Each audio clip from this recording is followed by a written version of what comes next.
एक छोटे से गांव में अर्जुन नाम का एक लड़का रहता था। वो गरीब परिवार से था, लेकिन उसके मन में बड़े सपने थे। वो चाहता था कि एक दिन वो इतना सफल बने कि अपने माता पिता का जीवन बदल सके। लेकिन गांव के लोग अक्सर उसका मजाक उड़ाते और कहते, तुम जैसे गरीब लड़के के सपने कभी पूरे नहीं होते। इन बातों से अर्जुन कई बार निराश हो जाता, पर फिर भी वो मेहनत करता रहता। एक दिन वो बहुत दुखी होकर गांव के एक बुजुर्ग गुरु के पास गया। उसने कहा, मैं दिन रात मेहनत करता हूँ, लेकिन फिर भी सफलता मुझसे दूर क्यों है? गुरु ने मुस्कुराते हुए कहा, कल सुबह सूर्योदय से पहले मेरे साथ पहाड़ी पर चलना। अर्जुन को समझ नहीं आया कि गुरु उसे क्या सिखाना चाहते हैं, लेकिन वो अगले दिन उनके साथ जाने के लिए तैयार हो गया। अगली सुबह दोनों पहाड़ी पर चढ़ने लगे। रास्ता कठिन था, पत्थर फिसलन भरे थे और हवा तेज चल रही थी। थोड़ी दूर चलने के बाद अर्जुन थक गया और बोला, गुरुजी, ये रास्ता बहुत कठिन है।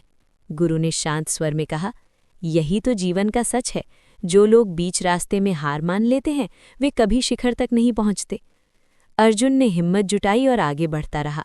कई बार वो गिरा, कई बार रुका, लेकिन उसने हार नहीं मानी। आखिरकार जब वो पहाड़ी की चोटी पर पहुंचा तो उसके सामने एक अद्भुत दृश्य था। सूरज की पहली किरणें पूरे गांव को रोशन कर रही थी। गुरु ने मुस्कुराकर कहा, देखो अर्जुन, अगर तुम रास्ते की कठिनाइयों से डरकर लौट जाते तो ये खूबसूरत दृश्य कभी नहीं देख पाते। सफलता भी इसी पहाड़ की चोटी की तरह है। वहां तक पहुंचने के लिए संघर्ष, धैर्य और लगातार प्रयास करना पड़ता है। अर्जुन को गुरु की बात समझ आ गई।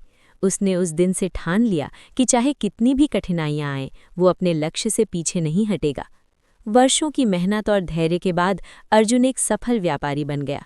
वही लोग जो कभी उसका मजाक उड़ाते थे, अब उसकी प्रशंसा करते थे। लेकिन अर्जुन ने कभी घमंड नहीं किया।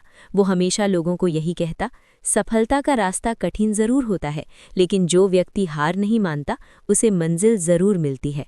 इस तरह अर्जुन की कहानी पूरे गांव के लिए प्रेरणा बन गई। उसने साबित कर दिया कि सपने वही पूरे करते हैं जो कठिन रास्तों से डरते नहीं, बल्कि उन्हें पार करने का साहस रखते हैं।